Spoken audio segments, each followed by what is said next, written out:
जय Jagannath. Honorable Chief Justice, High Court of Odisha, Mr. Justice Chakradhari Saran Singh, Honorable Minister, Law, Excise and Work, Sri Prithviraj Harichandan, Honorable Dr. Justice Sanjeev Kumar Panigrahi, Judge High Court of Odisha and Chairman RRDC Committee.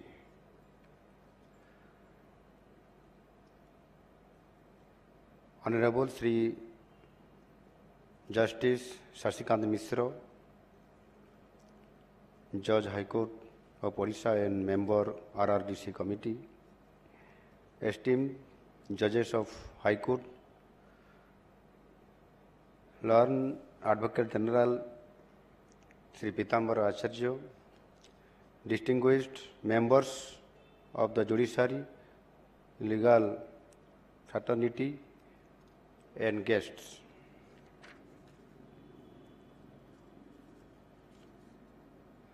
मान्यवर ओडिशा उच्च न्यायालय न्यायिक अभिलेखागार केन्द्र उद्घाटन अवसर रे आज एठारे उपस्थित रहिबा मो पाई अत्यंत गर्व और गौरवर मुहूर्त।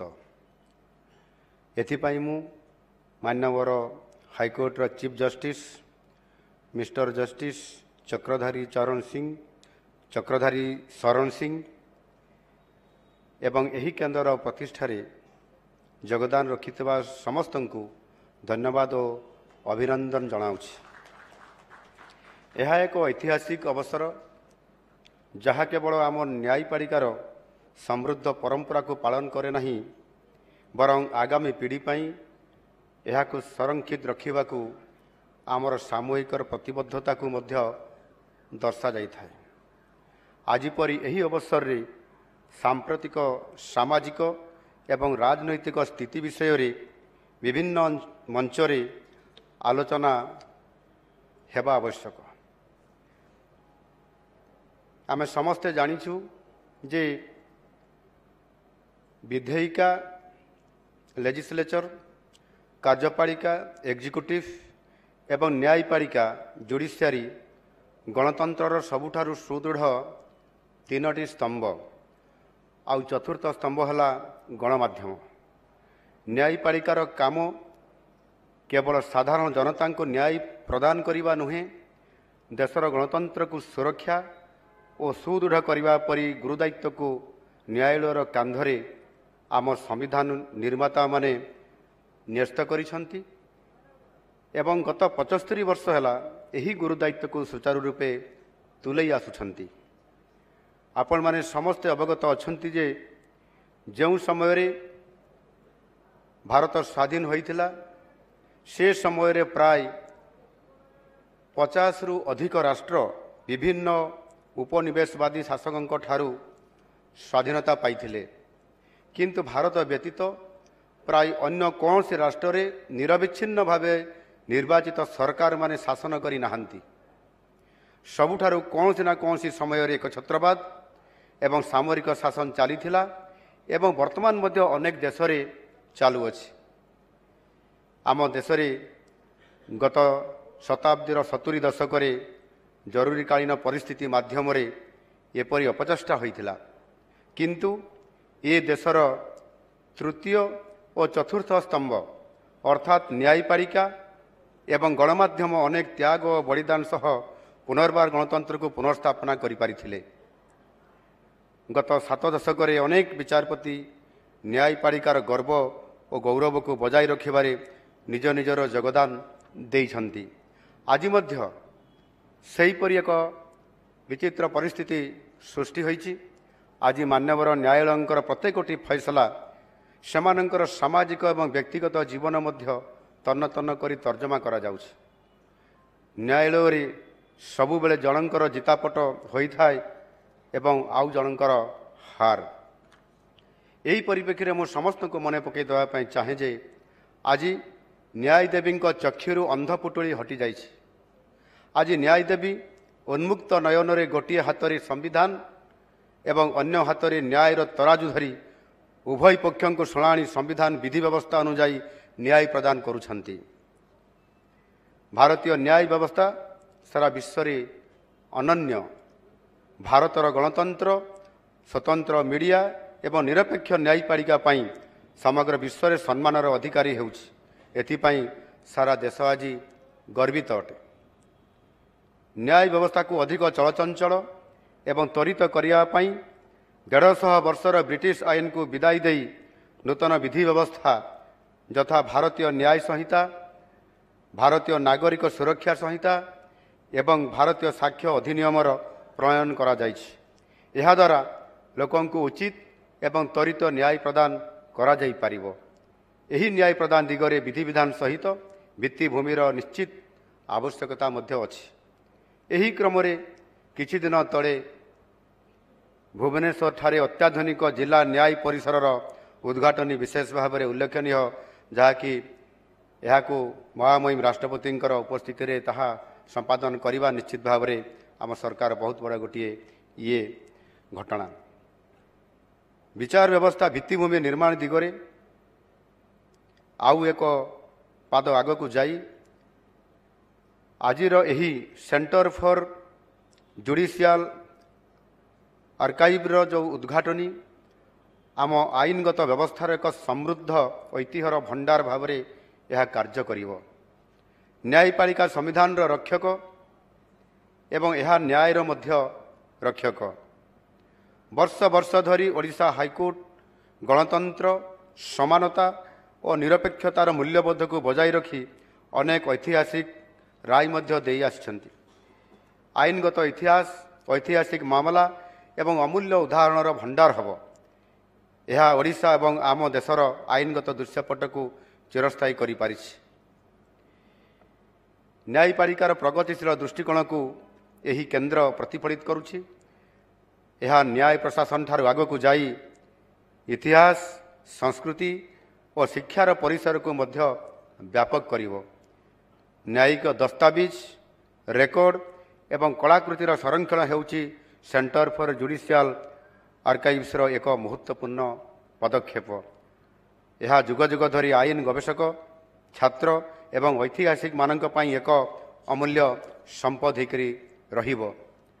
ଆଜି ମଧ୍ୟ ଯେତେବେଳେ ଏହାକୁ ଉଦ୍ଘାଟନ କରାଗଲା ଏବଂ ଏହି ଅବସରରେ ମୋତେ ମଧ୍ୟ ସୁଯୋଗ ମିଳିଲା ତାକୁ ପରିଦର୍ଶନ କରିବା ପାଇଁ, ଆପଣମାନେ ଯେଭଳି ଭାବରେ ଏ ଆର୍କାଇଭ୍ର ଗୁରୁତ୍ୱକୁ ଉପଲବ୍ଧି କରିକି ତାକୁ ଆଜି ଏଠି ପ୍ରତିଷ୍ଠା କରାଇପାରିଛନ୍ତି ଏବଂ ଯେଭଳି ଭାବରେ ତାକୁ ଆପଣମାନେ ଷ୍ଟୋର କରିବା ପାଇଁ ଯାଉଛନ୍ତି ଏବଂ ଯେଉଁ ଦୀର୍ଘ 200 ବର୍ଷରୁ ଅଧିକ ହେବ ଯେଉଁ ନଥିପତ୍ର ଦସ୍ତାବିଜ ଗୁଡ଼ିକ ଆଜି ଆପଣମାନେ ତାକୁ ପୁନର୍ବାର ଆଉ ଥରେ କେମିକାଲ ମାଧ୍ୟମରେ ପ୍ରୋସେସ୍ କରିକିରି ଆପଣମାନେ ତାକୁ ସ୍ଥାପନା କରୁଛନ୍ତି। ନିଶ୍ଚିତ ଭାବରେ ଏହା ଆମ ଓଡ଼ିଶାର ଗର୍ବ ଗୌରବକୁ ଏବଂ ଆମର ଯାହା ବି ଆମର ରେକର୍ଡ ଅଛି ତାକୁ ସାଇତି ରଖିବା ଆଗାମୀ ପିଢ଼ି ପାଇଁ ଏବଂ ସମସ୍ତଙ୍କୁ ଯେଉଁ ଜାଣିବାର ଅଭିପ୍ରାୟ ଅଛି ତାହା ନିଶ୍ଚିତ ଭାବରେ ଆଜି ଯେଉଁ ପଦକ୍ଷେପ ନିଆଯାଇଛି ସେଥିପାଇଁ ମୁଁ ଶତ ଧନ୍ୟବାଦ ପ୍ରଦାନ କରୁଛି। ଏହି ପରିକଳ୍ପନାକୁ ବାସ୍ତବ ରୂପ ଦେବାରେ ମାନ୍ୟବର ମୁଖ୍ୟ ବିଚାରପତି ଏବଂ ମାନ୍ୟବର ଓଡ଼ିଶା ହାଇକୋର୍ଟର ବିଚାରପତିମାନେ ଅକ୍ଳାନ୍ତ ପ୍ରୟାସ କରିଥିବାରୁ ମୁଁ ସେମାନଙ୍କୁ ଧନ୍ୟବାଦ ଦେଉଛି। ନ୍ୟାୟ ପ୍ରତି ଆପଣମାନଙ୍କର ସମର୍ପଣ ମନୋଭାବ ଏବଂ ନ୍ୟାୟିକ ଇତିହାସକୁ ବଜାୟ ରଖିବାର ଦୂରଦୃଷ୍ଟି ପ୍ରକୃତରେ ଖୁବ୍ ପ୍ରଶଂସନୀୟ। ଏହି ପଦକ୍ଷେପରେ ମାନ୍ୟବର ଆଇନମନ୍ତ୍ରୀଙ୍କର ଅତୁଟ ସହଯୋଗ ପାଇଁ ମୁଁ ତାଙ୍କୁ ମଧ୍ୟ ଆନ୍ତରିକତାର ସହିତ କୃତଜ୍ଞତା ଜଣାଉଛି। ଓଡ଼ିଶାରେ ନ୍ୟାୟ ପ୍ରଦାନ ବ୍ୟବସ୍ଥାକୁ ସୁଦୃଢ଼ କରିବା ଦିଗରେ ତାଙ୍କର ନେତୃତ୍ୱ ଓ ପ୍ରତିବଦ୍ଧତା ଉଦାହରଣୀୟ। ଓଡ଼ିଶା ସରକାର ନ୍ୟାୟପାଳିକାର ସଂସ୍କାର ଓ ଉନ୍ନତି ପାଇଁ ପ୍ରତିଶ୍ରୁତିବଦ୍ଧ।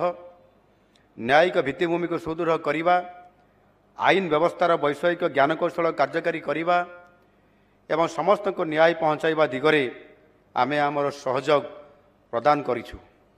ଏହି ଆର୍କାଇଭ୍ ହେଉଛି ଏହି ସହଯୋଗର ଏକ ଗୁରୁତ୍ୱପୂର୍ଣ୍ଣ ଅଂଶବିଶେଷ। ନ୍ୟାୟପାଳିକାକୁ ସଶକ୍ତ କରିବା ଦିଗରେ ନ୍ୟାୟ ବ୍ୟବସ୍ଥା ସମ୍ପର୍କିତ ତଥ୍ୟର ଅଧ୍ୟୟନ ଓ ଗବେଷଣା ମଧ୍ୟ ଅତ୍ୟନ୍ତ ଗୁରୁତ୍ୱପୂର୍ଣ୍ଣ। ଓଡ଼ିଶାରେ दंड हार वृद्धि करने आम सरकार पदक्षेप नौछंती। महिला हिंसा विरुद्ध रे दंड विधान करने 4 गोटी जिले में महिला कोर्ट प्रतिष्ठा करने सरकार नीतिगत निष्पत्ति नहीं। आगामी दिन में एपरी अधिक स्वतंत्र विचारालय मान्यवर उच्च न्यायालय दिशा निर्देश प्रतिष्ठा करा कार्यपालिका को निज कार्य सुचारू रूपे संपादन करने जहाँ सबू आवश्यक आम सरकार से सबू करने प्रतिबद्ध। आउ मो सरकार पक्षर मानवर उच्च न्यायालय सहयोग कामना करुछि। न्यायिक उत्कर्षतार एक नूतन अध्यायर द्वार में आज आम एठारे ठिया होइतबा बेले मु एही व्यवस्थार समस्त अंशीदार विचारपति आईनजीवी गवेषक एवं नागरिक मान को अनुरोध करुछि जे सेमाने एही आर्काइव को व्यवहार करंतु। यह न्यायिक व्यवस्थार अतीत एवं भविष्यत मध्य एक सेतु भाव में कार्य करू। यह न्यायपूर्ण एवं समानता भित्तिक समाज गठन पाई आमर उद्यम आमको मार्गदर्शन मध्य करू। शेष में यही महत्वपूर्ण सफलता पाई मु मानवर हाईकोर्ट को हार्दिक अभिनंदन जनाऊँगी। मोर विश्वास जे सेंटर फॉर जुडिशियल आर्काइव्स समग्र देश में ज्ञानर आलोक एवं न्यायिक शिक्षा पाई एक प्रेरणा हेब। आम विचार व्यवस्थार मंत्र हेउछि जतो धर्म ततो जय। यह चरितार्थ करने आजिर यही आर्काइव एक महत्वपूर्ण पदक्षेप। मु आपण मानकु समस्त को पुणी थरे शुभेच्छा एवं अभिनंदन जनाऊँगी। आज जो सेंटर फॉर जुडिशियल आर्काइव्स जो आज ये भव्य भवन निर्माण होती 39 कोटी व्यय निर्माण करा जाई अछि एवं निश्चित भाव में आज यह एक आम ये जुडिशियरी विभागर एक संपत्ति ताकू साइती रखिबा एवं ताकू व्यवहार करिबा एवं ताकू कार्यकारी कराइबा आम समस्तंकर ये नैतिक दायित्व एवं कर्तव्य मध्य। सेही भली भाव में किछि प्रस्ताव हाईकोर्ट तरफरु ऑनरेबल चीफ जस्टिस को तरफरु जो प्रस्ताव किछि आसीछि से प्रस्ताव गुड़िक निश्चित भाव में करने आम सरकार त्वरित पर्यायर ताकू विचार को नहीं। विशेषकर बालेश्वर ठारे जिला न्यायालय पाई आसीथिबा प्रस्तावटी को आम सरकार विचार करी 6 एकर जमीर एडवांस पोजेसन मंजूर करिसंती। सेही भली कटक एवं केउंझर ठारे जिला न्यायालय पाई जो प्रस्ताव गुड़िक आसीथिला ताहा कटक पाई 7 एकर एवं केन्दुझर पाई 5 एकर जमीर एडवांस पोजिशन पाई मध्य आम सरकार अनुमोदन कर सारी। आम सरकार समय नुआ सरकार आसबार मात्र 6 मास होइछि। आज 11 तारीख आज बोधे आम सरकार 7 मास पूरण होउछि। यही अवसर रे आज ये समय अवधि भितर आम सरकार अनेक गुड़ाए गुरुत्वपूर्ण एवं आमर लक्ष्य को लेकर आम अनेक कार्यक्रम करने जो आम योजना करूँ। इतिमध्य 14टी अतिरिक्त जिला न्यायालय 5 गोटी विजिलेंस कोर्ट 2 गोटी फैमिली कोर्ट एवं 7टी ग्राम न्यायालय को मध्य अनुमोदन इतिमध्य दिया सरी। एवं यही कटक ठारे हाईकोर्ट ऑफ ओडिशा रे कार्यरत जो आमर स्टाफ मानक पाई समस्त कर्मचारी मानकर पाई मध्य 550 गोटी स्टाफ क्वार्टर्स निर्माण करने 284 कोटी टंका व्यय अटकल करने जहाँ आम कैबिनेट को आसीला कैबिनेट रे अनुमोदन हो सारी।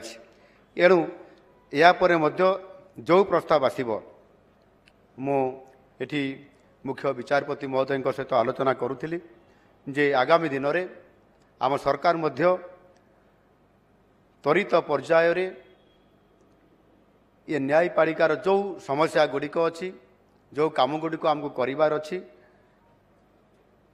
प्रस्ताव आम पाखक आसवा दरकार।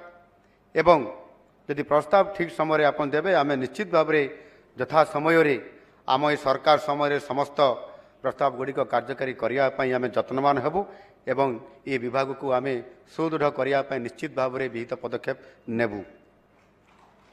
ଆସନ୍ତୁ ସମସ୍ତେ ମିଳିମିଶି ଗଣତନ୍ତ୍ରର ଏହି ସ୍ତମ୍ଭଗୁଡ଼ିକୁ ସୁଦୃଢ଼ କରିବା ଦିଗରେ ନିଜର ଗୁରୁତ୍ୱପୂର୍ଣ୍ଣ ଯୋଗଦାନ ଆମେ ସମସ୍ତେ ରଖିବା, କାରଣ ଆମ ସମସ୍ତଙ୍କ ପାଇଁ ସମ୍ବିଧାନ ସର୍ବୋପରି। ଧନ୍ୟବାଦ। ବନ୍ଦେ ଉତ୍କଳ ଜନନୀ, ଭାରତ ମାତା କି ଜୟ।